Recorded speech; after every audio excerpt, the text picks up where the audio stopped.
Eu falo por mim, a gente sempre coloca a experiência que a gente tem no dia a dia, né? Eu comecei a acompanhar os seus conteúdos porque eu também tô com 37 anos agora, mas desde os 16, 17 anos começou a acontecer situações similares a que você relatou. Mediunidade, né? Saída do corpo. E nem sempre eram experiências agradáveis, me dava muito medo no começo.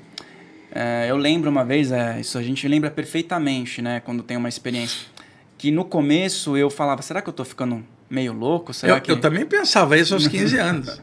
Será que é algum problema mental? Porque eu saía com os meus amigos, me divertia, como qualquer adolescente, só que no final eu sempre me sentia desgastado, ou então deitava para dormir, tinha alguma experiência, às vezes fora do corpo, que não era muito agradável. Eu lembro até hoje que uma das primeiras que eu tive foi...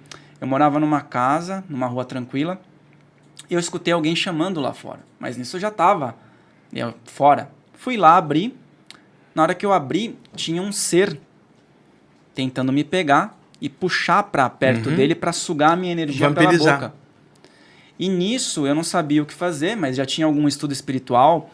Comecei a vibrar positivo, entrar em oração, e Fez aí correto. ele foi embora. E a partir disso começaram a ter outras experiências mais sutis, mais leves, e eu fui conversando com outras pessoas, fui me iniciando em Umbanda, em espiritualidade universalista, e foi melhorando, mas nem tudo são flores, né, Wagner?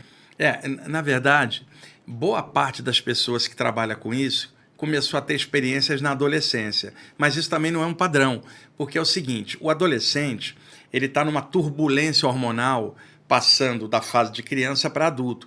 Então, nesse aspecto, as energias do corpo de um adolescente estão em ebulição, efervescência. Isso causa uma dilatação ou soltura energética mais normal no adolescente, levando em conta que o adolescente ainda não tem na cabeça a pressão do casamento, pagar aluguel, profissão. Então, o adolescente, a mente dele é mais imaginativa, se solta mais fácil. Se a gente retroagir na infância, a criança ela tem mais soltura ainda, Fael. O problema é que relato de criança fica contaminado pelo imaginário infantil, ela mistura elementos da imaginação, e aí não dá para você tirar um padrão, mas criança tem a aura mais solta que o adulto, porque está menos tempo encarnada, né? As ligações ainda não estão tão condensadas e a mente da criança está lúdica, está livre. Na adolescência tem o componente dos hormônios em ebulição, e aí quando vai chegando a adultidade, eu vi vários casos desses, adolescentes que tinham saídas do corpo vão perdendo lentamente esta capacidade, perdendo não lembrando, por causa do dia a dia, do cotidiano de um adulto. Agora, isso também é relativo. Existem pessoas que eu conheço que começaram a ter saídas do corpo depois de 50 anos, por algum fator da vida da pessoa. Às vezes, emerge uma sensibilidade no momento de crise da pessoa. Por exemplo, a perda de um ente querido. A dor daquilo, o impacto daquilo emocional pode trazer energias dentro que se mobilizam para superar a perda, e isso aumenta a sensibilidade.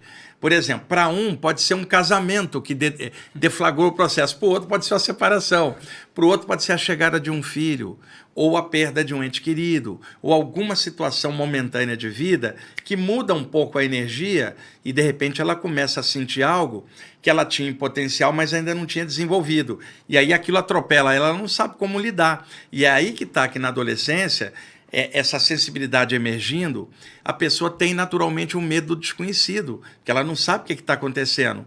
Uma coisa é você ter uma saída do corpo consciente do que está rolando. Outra coisa é você ter uma experiência que você não sabe o que é, e aí o medo, através da imaginação, vai trazer na tua mente uma série de possibilidades. É o velho do saco embaixo da cama, é a mula sem cabeça, é o lobisomem, o vampiro.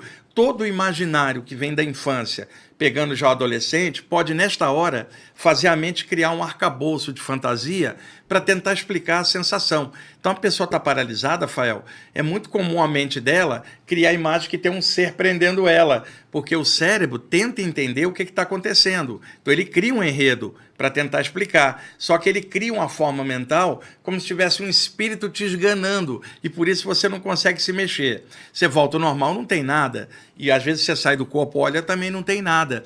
A mente criou algo. Agora, existe a possibilidade, em casos de obsessão crônica, de a pessoa estar experimentando uma saída do corpo e perceber uma presença negativa que quer roubar energia. Mas isso não começa na saída. A entidade já estava antes, há um tempão no ambiente. É que na hora da saída, Fael, que você está vendo algo que já estava.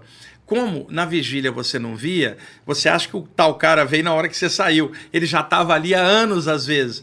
Na hora da saída, você viu. Então, não é a saída que vai atrair uma entidade assediadora. É o que a gente pensa, sente e é na vigília. A saída apenas mostra isso. E no caso de um adolescente, o adolescente está numa turbulência hormonal e também emocional, cara. O adolescente é muito pilhado, é ansioso. Então, espíritos obsessores adoram a energia de adolescente por causa dessa efervescência hormonal, e o adolescente ainda não está com a personalidade dele como um adulto bem composta. É mais fácil você desequilibrar o adolescente, que normalmente é menos estável do que um adulto, teoricamente, é claro, porque tem adolescente com maturidade grande e adulto que parece adolescente, mas na média, entidades pesadas gostam de pegar adolescentes por causa do lance da energia, está muito em ebulição. Principalmente a energia sexual, né? Por causa da Kundalini, a energia que está no chakra da base e no chakra geniturinário, como é aquela fase hormonal do adolescente, esses dois chakras estão muito pilhados. E muitos espíritos apegados a coisas da Terra, como o corpo espiritual deles, também chamado corpo astral, perispírito ou psicossoma, vai ficando sutil com o tempo, eles acabam passando para outro plano, não tem condensação energética para ficar aqui. Como é que o cara pode ficar aqui no duplo, sem sair do plano físico? Roubando energia de um encarnado, ele condensa o corpo astral dele, ele não sai daqui.